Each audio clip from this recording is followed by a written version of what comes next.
Hola a todos, aquí Santiago de Cambia.com. En esta lección vamos a estar viendo todo sobre las variables. El objetivo es que finalizando la lección entendamos en qué momento necesitamos sí o sí utilizar variables, en qué momento nos pueden ayudar a hacer nuestro código un poco más ordenado sin que eso afecte su rendimiento ni el resultado que obtenemos con la expresión que estemos generando.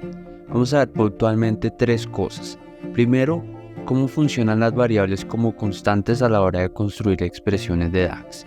Segundo, vamos a estar viendo cómo podemos referenciar columnas que hemos guardado en tablas virtuales que están dentro de una variable. Y tercero, vamos a ver un par de patrones comunes en los que utilizamos las variables para hacer que DAX haga cosas que no podría hacer sin el uso de estas. Así que nada, comencemos. Antes de iniciar, quiero invitarte a que te pases por Cambia.com. Aquí vas a encontrar un curso llamado La Guía Definitiva de DAX, que lo que busca es ser una guía cuidadosamente construida y estructurada para todas las personas que quieren realmente entender DAX desde cero, no solo sus funciones, sino exactamente cómo funciona el lenguaje para entender cómo construir expresiones, ya sea en Power Pivot o en Power BI, que son los dos ambientes donde podemos utilizar DAX. Si no estás en Colombia, te invito a que visites el mismo curso, pero ya en la plataforma de Udemy, donde lo podrás adquirir desde cualquier parte del mundo. Los links están en la descripción de este video.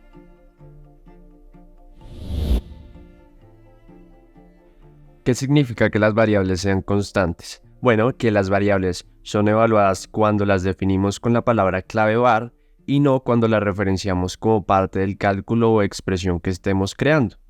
Para que quede más claro, voy a crear una medida en la que tratemos de cambiar el contexto de filtro de una variable. Voy a llamarla total ventas o el país. Voy a definir una variable en la que esté ese cálculo del total ventas, que es SUMX, en la tabla de órdenes de detalle, multiplicando la columna cantidad por precio unitario. Perfecto. Y en mi return voy a usar calculate, pasando como primer parámetro la variable que definí, y vamos a remover los filtros que vienen de la columna país de la tabla cliente. En esta expresión, dentro de una variable estamos calculando el total de ventas y en el return estamos intentando remover el contexto de filtro de la tabla clientes para evaluar la variable total ventas. Cuando llevamos esta medida a una matriz, lo primero que detectamos es que no se está removiendo el contexto de filtro. Es como si calculate no pudiera modificar el contexto de filtro de la variable total ventas. Y eso es exactamente lo que está pasando. El resultado de una variable se calcula cuando la definimos y no puede ser modificado posteriormente.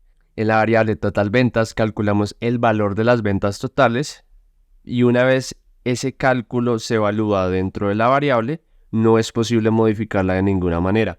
O sea, una vez una variable se ejecuta, esos valores no son modificables y al referenciar la variable, ese es el resultado que obtendremos siempre. ¿Cómo podríamos corregir esto? Bueno, utilizando calculate desde la definición de la variable.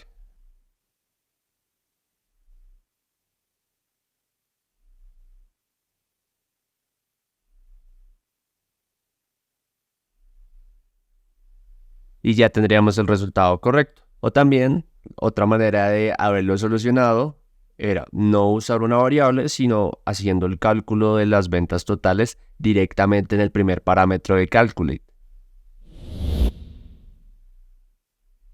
Cuando almacenamos tablas dentro de variables, que ya sabemos que estas tablas las podemos llamar tablas virtuales o temporales porque son tablas que no se generan en el modelo de datos, puede que esto cause confusiones sobre cómo referenciar las columnas de la tabla.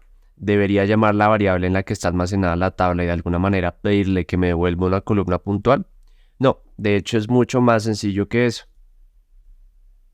En este iterador en el que estoy operando sobre una tabla almacenada en una variable, cuando quiero referenciar la columna cantidad y precio unitario, como notas lo hago referenciando esas columnas directamente sobre la tabla original del modelo.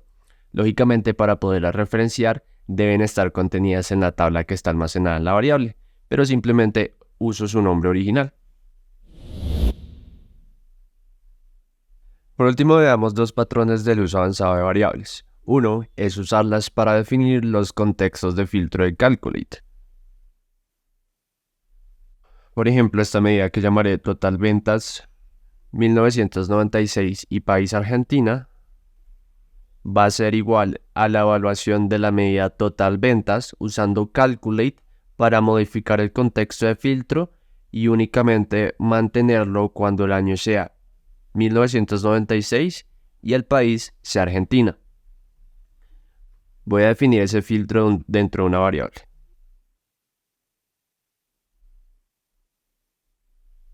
Aquí estoy usando filter porque estamos referenciando múltiples columnas.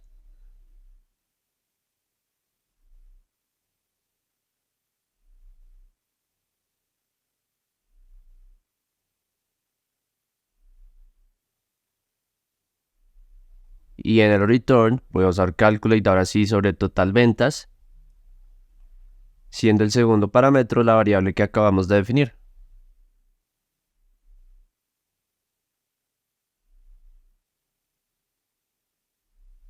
Ok, el resultado me sale en blanco porque al parecer no hay ventas en el país Argentina para el año 1996, así que voy a usar mejor 1997. Perfecto. Este resultado es el mismo que habría obtenido sin utilizar variables. El usar variables en los filtros de Calculate no cambiará la forma en la que Calculate modifica o remueve filtros, pero es bueno saber esto porque es muy probable que te encuentres con código estructurado de esta manera. La razón de esta práctica no es otra que tratar de simplificar nuestro código y hacerlo más fácil de entender. El último patrón que veremos resuelve una duda que quizá ya habías tenido. Supongamos que estamos viendo el valor de orden promedio por categoría.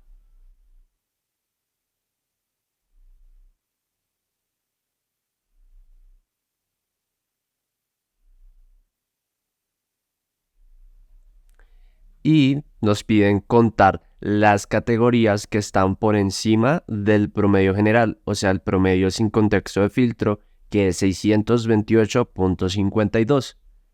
Lógicamente podríamos usar, por ejemplo, filter dentro de count rows con una condición en la que validemos cuando el valor promedio de orden es mayor a 628.52, pero a lo mejor lo queremos hacer de una manera dinámica. Pensemos en la lógica detrás de este cálculo que estamos tratando de hacer.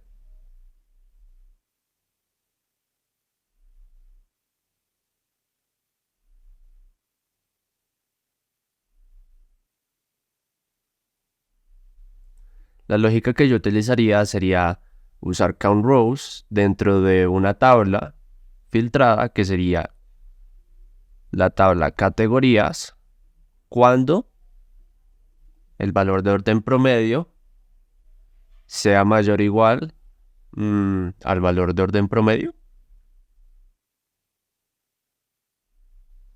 Esta expresión es algo confusa porque le estamos diciendo que nos regrese una tabla filtrada cuando el valor promedio de orden sea mayor o igual a él mismo. El resultado es 8 porque por cada categoría está preguntando si el valor promedio de orden de esa categoría es mayor que el mismo, por lo que siempre es verdadero, y termina regresándonos toda la tabla.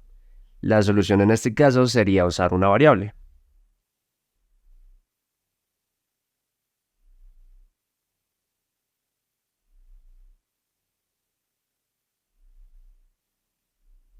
Y ahora sí obtenemos el resultado correcto que sería de 4, que podremos validar en esta matriz. Efectivamente hay 1, 2, 3, 4 categorías cuyo valor de orden promedio está por encima del valor de orden promedio general. El problema que teníamos es que cuando utilizábamos filter como este itera fila por fila, siempre estamos validando la condición de que si el valor promedio de orden de la fila actual es mayor o igual que el mismo.